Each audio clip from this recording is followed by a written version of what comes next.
Alright guys, it's Ted from Immersion here, and as promised, what's new in Curse of Strahd?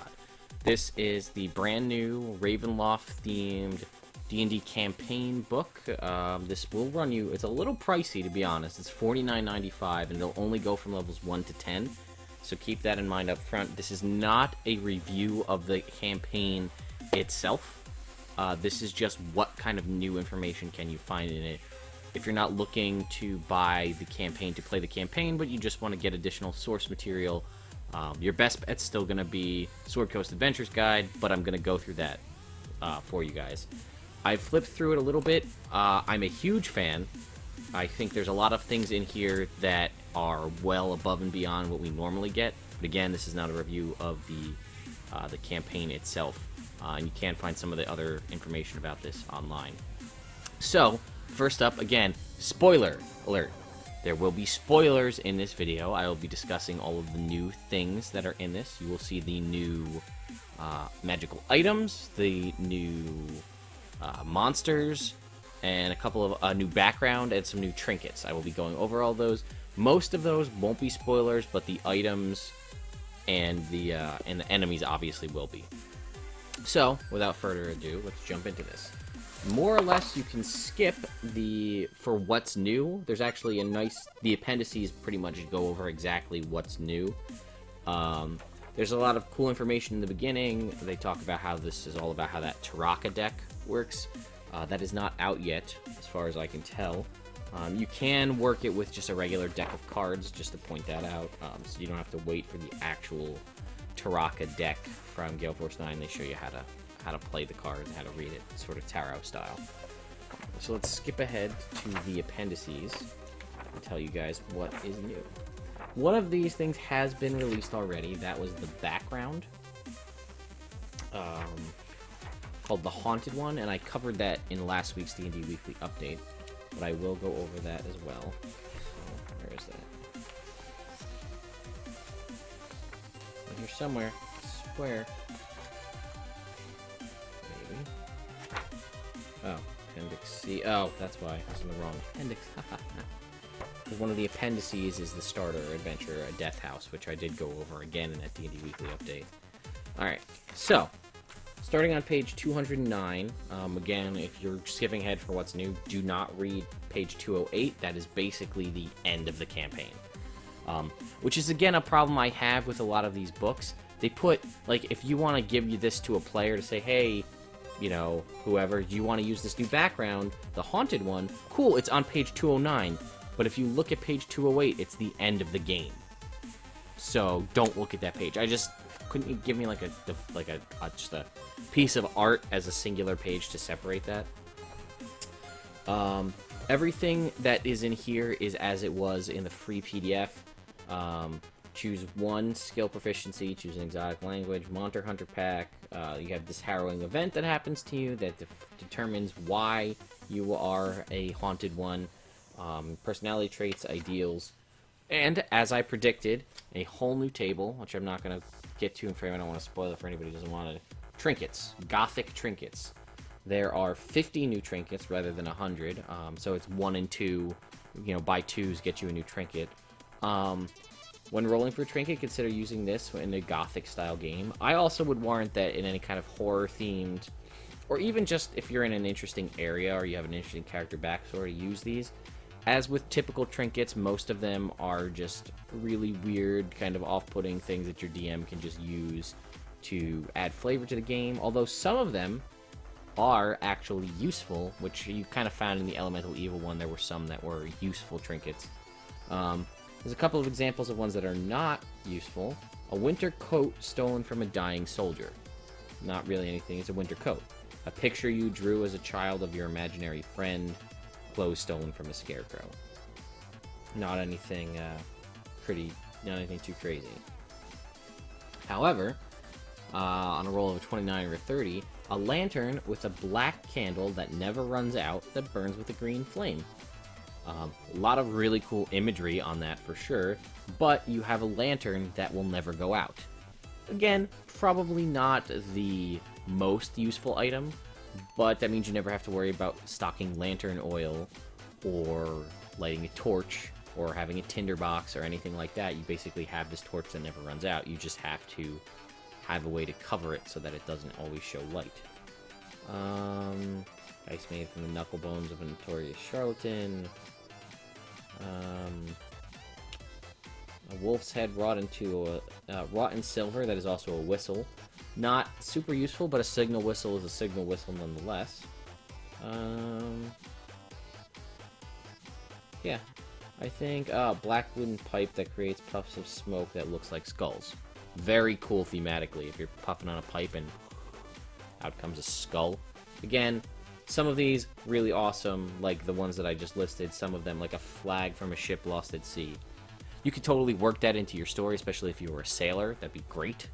But for the most part, they're just kind of for fun stuff. Appendix B is that free PDF that I linked that is found in Dragon Mag. It's Death House. It's the intro mission to kind of get you guys up to where you should be. Based on that, I think is ready. You're supposed to be around level 3. They also mentioned that running Lost Mines of Phandelver is another way to get characters up to where they should be to kind of start off this. Or maybe that's for Adventure League. But either way, the Death House story itself is very cool. If you are going to play Curse of Strahd, I highly recommend you start with that. The process leading up to how the players end up in Barovia and this whole mission in and of itself is really cool. And does a great job of setting the tone for the kind of creepy, spooky horror aspect of Curse of Strahd. Okay, first set of big spoilers. The new magic items. So if you're not looking for spoilers on that kind of stuff, turn the video off. You've been warned. First one up is the Tome of Strahd. It's a magic book, but it's weird because it doesn't actually have any magical... Like, it's a magic book, and it's key to the story of the game. It will essentially have Strahd stop what he's doing to... Kind of, if you obtain this book, he'll stop whatever he's doing to come after you, is basically the purpose of it. There is an Appendices that has information in it, but other than that, it doesn't have anything in it. And I'll be honest, I think the font that they use to write out what you can read if you have the book is extremely hard to read. But I'll let you be the judge of that. So, first new actual item is called the Blood Spear. This is an uncommon spear. Requires attunement. There's a lot of backstory. I'll skip ahead to just what the actually crunched material on this. When you hit with a melee attack using this magic spear and reduce the target to 0 hit points, you gain 2d6 temporary hit points. That is an always-on feature. Whenever you use that spear to take a creature down to 0 hit points, you gain 2d6 temporary hit points. For an uncommon item, it's not a +1, but it is magic, so it will overcome damage resistance. I think that that's a fantastic item. I really like the concept of it. I would definitely implement it into any of my other games. I would implement it in such a way, maybe not a spear, maybe an axe. I feel like it's a good axe, like the blood axe sounds really cool. And if you really kind of need to give your players that little bit extra, maybe you have a new player joining and the other players have been adventuring for a while and they have a bunch of items, maybe you just take that blood axe and make it a +1 blood axe or a +1 blood spear and keep the same thing. Because it requires attunement and all it does is give you temporary hit points. Granted, temporary hit points anytime you kill anything puts it almost on par with actually pretty much on par with first level Fiend Pack Warlock abilities and Long Death Monk abilities. So that's really cool. It's a way to give that ability to other players via an item. Super cool. The Gulthias, I'm gonna guess, Gulthias staff. It's made from a branch of a specific tree. It is a staff and it's rare. It does require attunement. Its evil makes beasts visibly uncomfortable while within 30 feet of it. So just like dogs and animals, wolves, bears. It has 10 charges of d6 + 4, recharged at dusk. Does not run a risk of anything bad happening if you use up all the charges, so keep that in mind. If it's broken or burned to ashes, its wood releases a terrible, inhuman scream that can be heard out to a range of 300 feet. All blights that can hear the scream immediately wither and die. So a pretty cool last-ditch effort if you're surrounded by blights and then you happen to have this. But it has 2 major abilities. Vampiric Strike. It can be wielded as a magic quarterstaff. On a hit, it deals damage as normal. and you can expend a charge to regain a number of hit points equal to the damage dealt by the weapon.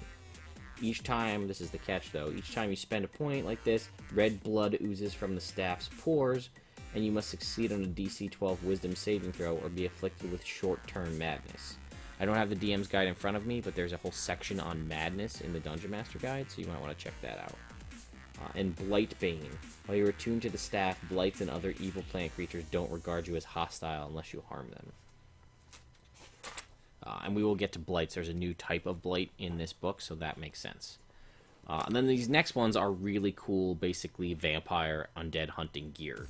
So the first one is the Holy Symbol of Ravenkind. This is a wondrous item. It is legendary in status, requires attunement only by a paladin or a cleric of good alignment. There's some really cool history behind it, but it has 10 charges, and it gets a d6 plus 4 back at dawn. And it is a holy symbol, so you can use it in place of your deity's holy symbol, if you're a cleric or a paladin, which you have to be to use it, so that makes sense. Hold Vampires is one of his things. As an action, you can expend a charge and present the holy symbol to make it flare with holy power. Vampires and vampires spawn within 30 feet. The holy symbol, when it flares, must make a DC 15 Wisdom saving throw. On a failed save, they're paralyzed for a minute. You can repeat the save every turn. It gives you the ability to turn undead. Enhance your already existing turn undead or turn the unholy feature. You can expend 3 charges when using that, and give the creature disadvantage on the saving throw against the turning. And for 5 charges, it can produce sunlight. Bright light in 30 feet, dim light for an additional 10 feet. It lasts for 10 minutes, and this is equivalent of sunlight. So we'll put anything that has sunlight sensitivity into effect, which is a good thing because the entire time I believe you're in Barovia, you are not under the effects of sunlight, even if it's light out. It's like magical mist, so it doesn't give sunlight, so that vampires can walk around in the daytime and not have any issues. Also a cool reason if you wanted to play a creature with sunlight sensitivity and you're only playing in Ravenloft and Barovia, a way to go about doing that and not be at a huge disadvantage. There's the Icon of Ravenloft. Again, this is another legendary wondrous item. Requires attunement by a creature of good alignment. It's basically like a little statue. While within 30 feet of the icon, a creature is under the effects of protection from good and evil against fiends and undead. And then anybody who's attuned to it can do the following. Augury, you can cast Augury once per day with no...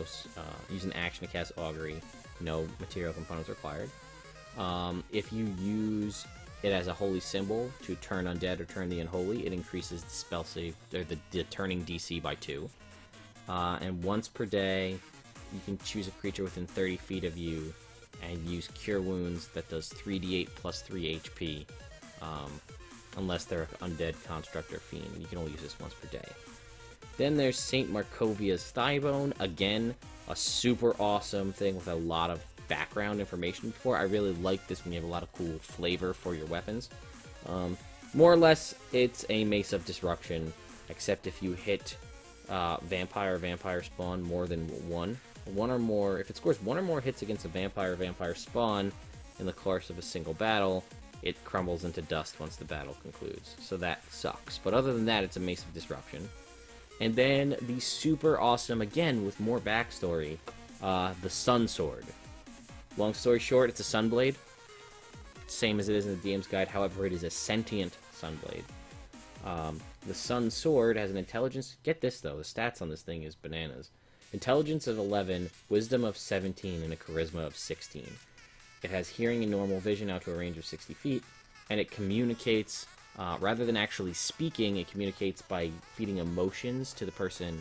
Like, it will give you pangs of fear, or pangs of elation, or things like that. Surprise, via whoever's actually holding the weapon. Legendary requires attunement.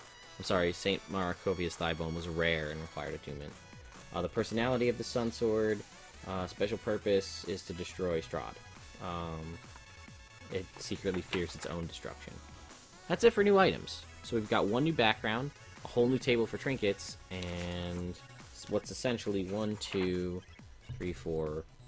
4 brand new items, and then 2, the Thighbone and the Sun Sword are flavored versions of existing items, which is actually a really cool thing and should be brought up and mentioned, that's a really cool way for you guys to take existing items that are in the Dungeon Master Guide and kind of just take one little step by taking a Sunblade, which is, I think, a very rare weapon or a rare weapon, and turning it into a legendary weapon by giving it sentience. So what does that do for you? It is a very intelligent and wise sword with the ability to see and hear out to 60 feet. So if you are blinded and can't hear anything or deafened, and the sword can kind of convey emotions to you of where things are, what's going on. You could leave the sword in a place and it can listen, and then you can pick it up, because all it is just a hilt until you grasp it and basically turn it into a lightsaber. St. Markovius Thighbone is a little different. It's more for the flavor text, but the Sun Sword is again, all you did is add sentience to it, and it bumps it up from a rare or very rare to a legendary, which is cool, but it's more just the personality and the flavor behind it. Again, I find that cool little quirks about an item, when you swing it, it's got a red trail, or it makes no noise, or it makes the scream of an eagle, or when it needs to draw blood first to be activated, and then when it does that, it pulsates in your hand like a heartbeat. Little things like that take a fairly bland +1 sword, +1 bow, or whatever it is, and turn it into something really cool and unique, and the players may even want to keep that over just the cool +2 weapon that they got later, because this one has a history and has a cool little functionality to it. On to the new monsters. I'm really going to kind of skip over the characters that are new monsters, because they are a character, and I feel like it doesn't fit. One of the main characters has a creeping hut, which is basically her house is alive, sort of Dread Gazebo style. I'm not going to go over that too much because it's very specific to the character. I doubt you're going to want to... You may want to add this to your own game. But there's the Broom of Animated Attack, which is something they reference in House of Death, or Death House, whatever it is, the pre-existing campaign. Basically, it looks like a broom of flying, but it's essentially an animated broom. Let's see. Some brooms of animated attack allow their creators to ride them, in which case they obey like a broom of flying. A broom of animated attack, however, can carry only half the weight that a normal broom of flying can. It's essentially, best way I can describe it is a flying sword enemy from the monster manual, except it's bludgeoning now, and it's in the shape of a broom instead of a sword. There's a Guardian Portrait, which I think is a really cool concept. It takes the kind of creepy picture frame on the wall with the eyes that follow you wherever you go, and actually turns it into an enemy. It basically sits on the wall. It's a CR1 low-level creature. It has spells, which I thought was pretty interesting. It does not actually have any physical attacking abilities. It has spells it can use 3 times per day: Counterspell, Crown of Madness, Hypnotic Pattern, and Telekinesis. And while it stays motionless, you would never know that it's an enemy. It kind of has like a camouflage. Super weak, but could you imagine a picture frame counterspelling one of your attacks against like some enemy in a hallway? Talk about shutting a player down. It's a painting. Strahd's animated armor, I'm not going to go over because, again, it's very specific. You could use this animated armor for some other situation, but it is more or less just an animated armor. Plate armor with a little higher AC than normal. Uses a great sword, but it does have basically like an electric bolt attack, which is pretty cool. Again, Baba Lysaga is the kind of this is her house. She's one of the main characters.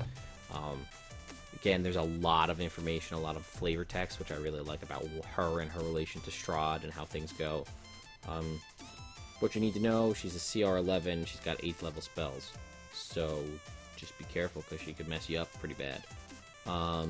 But she's just she's like a shapeshifter, like a humanoid character. Not a new creature in and of itself. She's a character.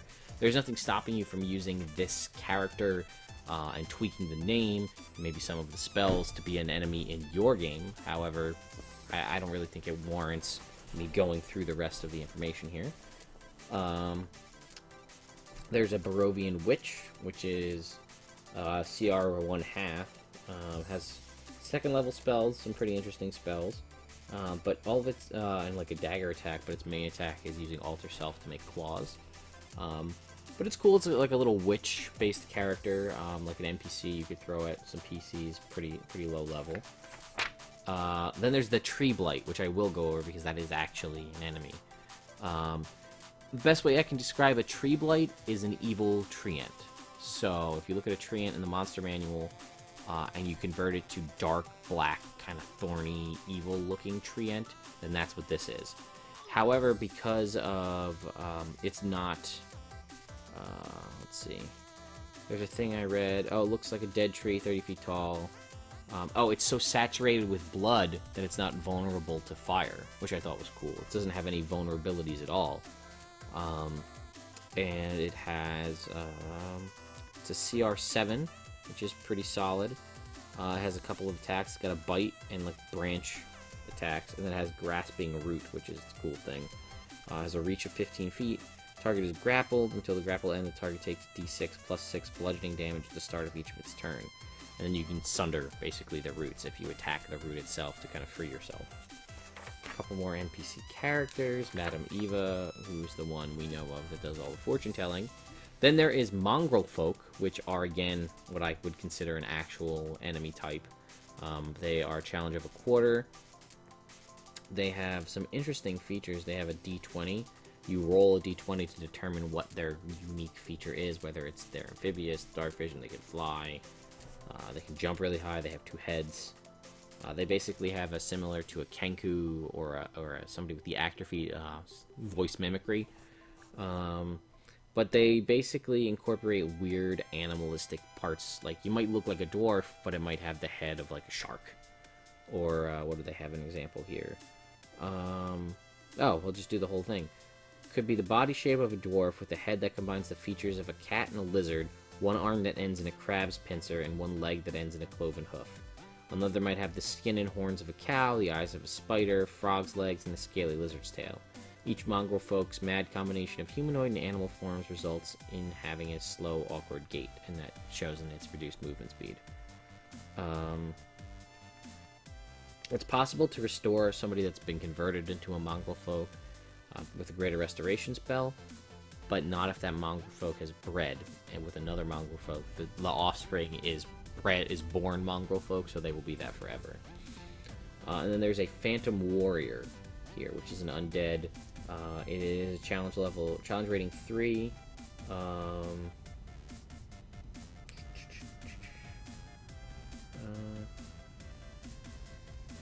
Counts for spectral armor and shield. Spectral longsword and an etherealness. It can basically move between the ethereal plane and the material plane. And it's basically just like a plated armored ghost with a lot of resistances. Immunity to cold, necrotic, and poison. Resistance to bludgeoning, piercing, and slashing from non-magic. Immune to charm, exhaustion, frightened, grappled, paralyzed, petrified, poisoned, prone, and restrained. Phantom Warrior retains its alignment and personality. Remembers things that happen in a D10 plus 10 days past. Doesn't need to eat, drink, or sleep. Spectral remnant of a willful soldier or knight who perished on the battlefield or died performing its sworn duty. It appears like a translucent version of its living self. Some more enemies. Strahd has some really cool minions and lair actions and things.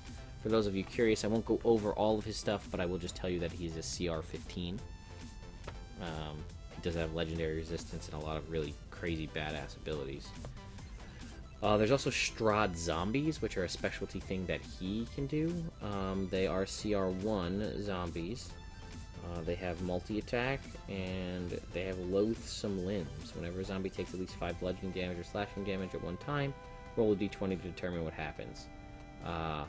1 to 8, you cut off a leg. 9 to 16, you cut off an arm. 17 to 20, you cut off the head. And lastly, there is a Were-Raven. Were-Ravens, secretive and extraordinarily cautious lycanthropes that trust no one but are wary of just about everyone else. Although skilled at blending into society, they keep mostly to themselves, respect loyal laws, and strive to do good whenever possible. In their human and hybrid forms, where ravens favor light weapons, they are reluctant to make bite attacks in raven form for fear of spreading their curse to those who don't deserve it or would abuse it.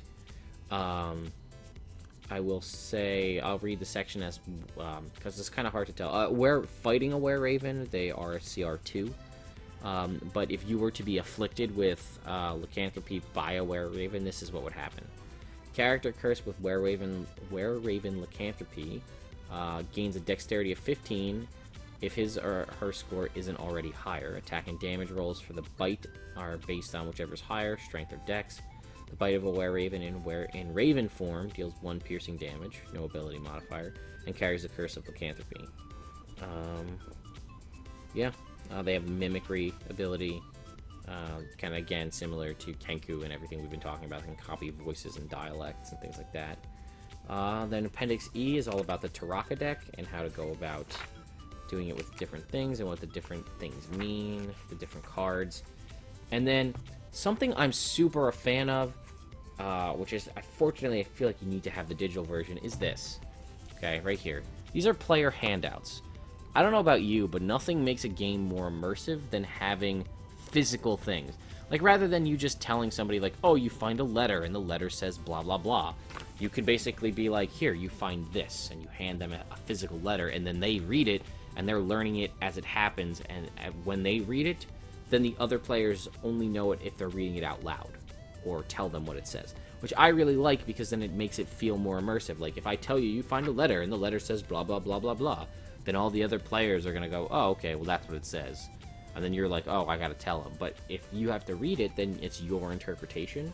And if you're reading it out loud, then like, you assume it's in-game. So there's a letter here, there's Strahd's invitation. Now, here is one of the things that I am concerned about. If you have the Tome of Strahd that we talked about in the beginning, you basically get access to this information. I don't know if you can see that, but that is not an easy font to read. You could easily read it, or not easily read it, but you could read it, but I feel like the script font that they chose is less desirable. Maybe that's part of the thing of the tome, is that it's complicated for you to understand, which is fine. And then you have some more, a journal of a different character, some more letters, and something I was super pumped when I found out about. Check this out, ladies and gentlemen. This is maps, okay? Removable perforated maps included in the book. Maybe that's why the price tag is $50 for a book, but let's take this out. Let's see what we got here. I always hate removing perforated things from the back of RPG books, though, because they always get... I feel like they always rip along the perforations. Like, not in a good way, I guess I should say, because they're supposed to rip along the perforations.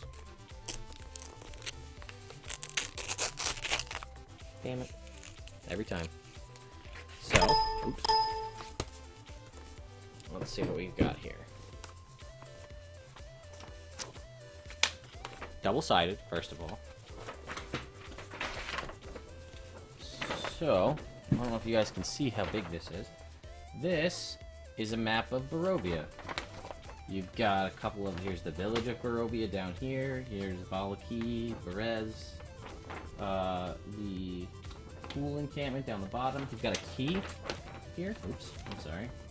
This is a little unwieldy. God damn it. You got a key over here that tells you where all the different sites are. They're marked alphabetically, A to Z. And then the road, and then the trail, marked as solid and dotted lines. Castle Ravenloft, Gates of Ravenloft. Here's the Werewolf Den, the Amber Temple, yada yada yada, the Wizards of Wines. So you have an overall map, and there are hex grids on here, and one hex equals a quarter of a mile. So you can see the scope of the overall game here, how large this is. Oh, sorry, I realized I was talking away from my mic, just kind of speaking off into nothing. But this is really cool. So you have this overall map that shows the general area, and you can see that the game, A is right over here, and like you've got like Y is all the way over here on this side. So you've got a lot of area to traverse in this campaign, which I really like. It makes the world seem very large. And the back side is Castle Ravenloft, and you can kind of see Ravenloft Heights, Spires of Ravenloft, Rooms of Weeping, Larders of Ill Omen, and they're kind of all, and it shows you like what the different symbols mean on the map and how they're all kind of stacked on top of each other. Here's the height of the tower: 20 feet, 50 feet, 60 feet. Each square is 10 feet on this map. But like, how cool is this? Why didn't we get this in any of the other games? I know you can get digital copies of like the actual, like the in the book maps. Like, if I were to flip to a page that has a map like this, like if you look online, you can find directly from the artist. You can buy a package to get all of these in PDF form. If you're playing in something like a Roll20, you can just import this directly into Roll20, so you don't have to try to draw this out. But yeah, there is a couple other cool little things. There's alterations to magic, which I will talk about just briefly. Thematic RP kind of reasons, cosmetic stuff. Like, you cast Bigby's hand, and the conjured hand is skeletal rather than like an actual hand. Same thing, your familiar or your fine steed will be undead skeletal versions of that. They're undead and they're immune to turning. Find the path rather than like whatever you normally have. A child's spirit appears and guides you. Gust of wind, a ghastly moan accompanies the actual blow of the wind. Phantom steed is a skeletal horse. When you're linked with a Rary's telepathic bond, you kind of get the feeling that somebody is telepathically eavesdropping on you. Spirit guardians are ghostly skeletal warriors, and when you create a wall of stone, there are tortured spirit faces sculpted into the wall, like so it looks like crying out faces. And there's also this really cool thing called Resurrection Madness, where if you die in Barovia, because of just the nature of the sinister undead craziness in the land, things will happen to you if you remain dead there. Your spirit becomes tortured being trapped in Barovia, so bad things will happen to you. If you die and are dead for over 24 hours while contained within the lands of Barovia, you will suffer indefinite madness. There's a table in the Dungeon Master Guide in Chapter 8 where there's all like the weird options. There you would roll on the indefinite madness table, and then you are trapped. You feel trapped in Barovia, and your soul being trapped there for over 24 hours, you have developed madness, and you would roll on a table to determine it. Yeah, it's an interesting concept. I'm not too familiar with original Ravenloft, unfortunately. They do have a set of adventure hooks as well, so reasons to... and these are substantial adventure hooks, I will say. These are not like the Elemental Evil adventure hook where it is like a 2-line thing. Like, a plea for help, if you can see right here, starts right here. This is your adventure hook, and it continues all the way. This is all readable text to read to the players. It continues down to over here. So sizable amount for your adventure hook. Mysterious visitors goes all the way on the next page, all the way up to here. The dancing fire, werewolves in the mist. There's stuff for all the different factions, things like that. Talk about the mists again, like I was telling you about, where there can be light, but it's actually not the effects of sunlight. A whole lot of stuff about Barovian lore and the way people see things. You know, random encounters and whatnot. But anyway, guys, that's what's new in Curse of Strahd. Let me know what you guys think. Are you going to pick this game up? Do you think $49.99 is a little too high of a price tag for an adventure that only gets you level 1 to 10? Whereas I believe Elemental Evil, Out of the Abyss, and all those were $39.99, and they get you from 1 to 15. Is it about the levels to you? Do you care about that? Do you just like having a setting that puts you back in the Ravenloft setting to kind of give you that gritty horror feel? I don't know. This picture and the whole story just harkens me to Castlevania, one of my absolute favorite video game franchises of all time. So I really want to play this as a player. I think I would be super excited to play this. I love to find a group that and build a character for this game. But this is also one I'd be really excited to run, just because of my love for Dracula and the classic Universal monster movies, as well as Castlevania and anything kind of similar to that, monster hunting and occult slaying and things like that. So yeah, hopefully you guys enjoyed this video. I realize I rambled a little bit, as I typically tend to do, but I will be doing a more, and I promise to actually do this formalized review. I won't actually, again, unless I find a group to play it, be able to give you a player's aspect of this, but I will read through the entire book, check the encounter, see how things make sense, if there's anything that I would shift. Again, I can't really know without running it, but to let you know what I actually think about the crunch story of the game. There's a lot of cool mechanics with the Taraka deck changing up how the thing is laid out, the game is laid out when you play it, which I do think will add longevity to replaying this in the future. So let me know what you guys think. Are you going to pick this up? Why or why not? Leave your comments in the comments below. If you'd like to keep up to date on stuff here on this channel, where I do both things like this, where I comment on what's coming out in the game, I also do a weekly update, where I just update you on anything that's Dungeons & Dragons related during the week, as well as 2 to 3 other Dungeons & Dragons related streams and things like that, as well as it's convention season almost, so I'm going to be heading out to a lot of cons, so expect a lot of conventions and cosplay related stuff. But if you'd like to keep up to date on all that, you can just click below, over here-ish, and subscribe to the channel. I'd really appreciate it. We're getting closer to 500 subscribers, and I will be doing a giveaway of some cool Nerd Immersion-y themed stuff, board games, tabletop games, that kind of stuff, for when we hit 500 subscribers. Real simple contest, nothing crazy. But anyway, guys, hopefully you like this, and let me know what you think. I'll talk to you next time. Have a great weekend.